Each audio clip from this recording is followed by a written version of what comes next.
এটার নামে হচ্ছে যে কপালের নাম গোপাল। কপালে থাকলে ঠেকায় কে? তবে এই কপাল তৈরির জন্য কিছু কিছু মানুষের দরকার লাগে। কথা বলছি আমরা বাংলাদেশের এক সময়ের খুবই দাপুটে একজন পুলিশ অফিসার ডিবি হারুন। ভাতের হোটেলের সেই আলোচিত ডিবি হারুন। জুলাই আগস্ট এই অভ্যুত্থানের মধ্যে বেশ কিছু ঘটনা ঘটেছে, যার মধ্যে অন্যতম প্রধান একটা ঘটনা ছিল আসিফ, নাহিদ, তারপর হচ্ছে যে সার্জিস, হাসনাত, তাবাসসুম সহ সম্মতি ৫ থেকে ৬ জনকে এই আন্দোলন চলাকালীন সময়ে যে তাদের উদ্দেশ্য কোটা আন্দোলন না, তাদের উদ্দেশ্য হচ্ছে সরকার পতন, এরকম কিছু কিন্তু আমাদের গোয়েন্দা সংস্থাদের কাছে রিপোর্ট ছিল। তো প্রথমে নাহিদরে তুলে নেওয়া হলো। আমি নিউজটা করছিলাম যে নাহিদ নিখোঁজ, তাকে পাওয়া যাচ্ছে না। এরপর একদিন পরে পাওয়া গেল, তাকে মারধর করা হয়েছে। এরপরে আসিফ নিখোঁজ হয়েছিল, তখন আমরা এদেরকে চিনতাম না। পত্রিকা ঘাইটা, ছবি ঘাইটা, অনেক কষ্টে এদের ছবি কালেকশন করছি। তখন হুইজ আসিফ, সার্জিস, নাহিদ মানুষটা ওইভাবে জানতো না, একাধিক মুখ ছিল। কিন্তু যখন ডিবি হারুন, তার কাছে তথ্য ছিল যে তারা সরকার পতনের আন্দোলন করতেছে। তথ্য কিন্তু সঠিক ছিল, কারণ এখন তো বোঝাই গেছে এটা মেটিকুলাস প্ল্যান ছিল। যাই হোক, তো ওই সময় ডিবি হারুন তাদেরকে তুইলা নেওয়ার কারণেই পরবর্তী সময় আজকে কিন্তু তারা লিডিং এর দায়িত্বটা পাইছে।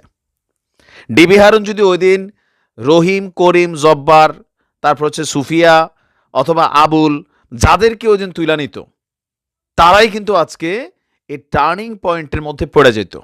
কারণ এই পাঁচজনই যখন আপনার ডিবি হারুনের অফিসে আটকে গেল, আমরা নিউজ করলাম, মিডিয়া কাভার করলো, এই পাঁচজনের মুক্তির জন্য আসিফ নজরুল সেখানে গেলেন, বড়ি সোহেল ভাই গেলেন, সোহেল তাজ ভাই গেলেন, আরও অনেকেই, ঢাকা ইউনিভার্সিটির কয়েকজন শিক্ষকরা গেলেন।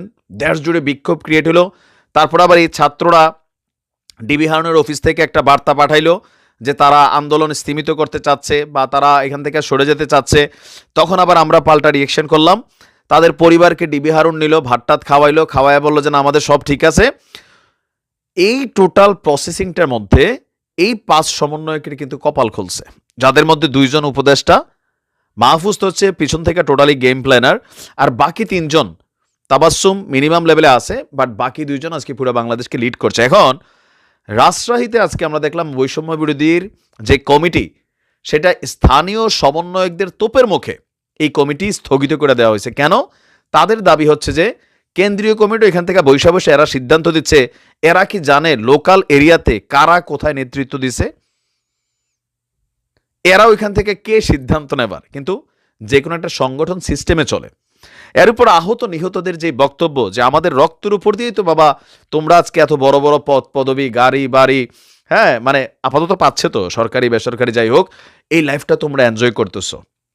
ওই দিন যদি তোমাদের জায়গায় আমরা থাকতাম, যে কোনো কেউ, ডিবি হারুন ওই দিন যারে আলগি দিত তারই চান কপাল হয়ে যেত। বাট ওই মুহূর্তে ডিবি হারুনের অফিসে মানে তুইলা নেওয়া মানে হচ্ছে ভয়ঙ্কর মৃত্যুকে আলিঙ্গন করার মতন একটা ইস্যু কিন্তু ছিল। এখন এই যে আমাদের সমন্বয়করা যারা এখন বড় বড় পদে আছেন, আমরা আমাদের এই ভিডিওগুলোর উদ্দেশ্য একটা জিনিস থাকে যে সর্বপ্রথম এজেন্ডা ছিল সর্বপ্রথম আহত নিহতদের ক্ষতিপূরণ দেওয়া, চিকিৎসার সুব্যবস্থা করা, ওই পরিবারগুলোর খোঁজখবর নেওয়া। প্রতিদিন আমরা পত্রিকা খুললে দেখি জুলাই অভ্যুত্থানে আহত, এদের এখনো কোনো খবরই নেই, এদের কাছে কোনো সাহায্য সহযোগিতা দেয় নাই।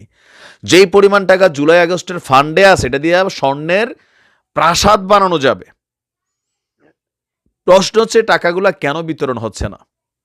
বরাবরই আমরা একই প্রশ্ন এই কারণে বলছি যে এই ছাত্রগুলা একাধিকবার মাঠে নামছে, রাজপথে নামছে, এটা তোমাদের জন্য লজ্জাজনক। কিন্তু যেহেতু তোমরা সামনে রাজনীতি করবা, রাজনৈতিক দল করবা, আমরা আলোচনা ফাইনাল দেখছি, সো সেই ক্ষেত্রে মানুষ তোমাদেরকে মূল্যায়নের প্রথম ধাপ হচ্ছে যাদেরকে দিয়ে তুমি সার্জিস, হাসনাত, আসিফ, নাহিদ বা আরও যারা আছে মেইন ক্যাটাগরির কয়েকজন নেতা, তাদের প্রতি তোমাদের মেন্টালিটি কি? জনগণ পরে যে মানুষগুলো রক্তের উপর দিয়ে আমি এসে আজকে এই জায়গাটা হোল্ড করতেছি, নয়তো আমার তো ভাই অটো সরার কথা, রিক্সা চলছি এতদিন, সাইকেল চাপছি, এখন আমার আশেপাশে কত কিছু দুনিয়া, কত নামি দামি বিয়ে আসতেছে, সম্বন্ধ আসতেছে, প্রপোজাল আসতেছে, তো ওই মানুষগুলোর প্রতি আমার কৃতজ্ঞতার জায়গাটা কোনটা?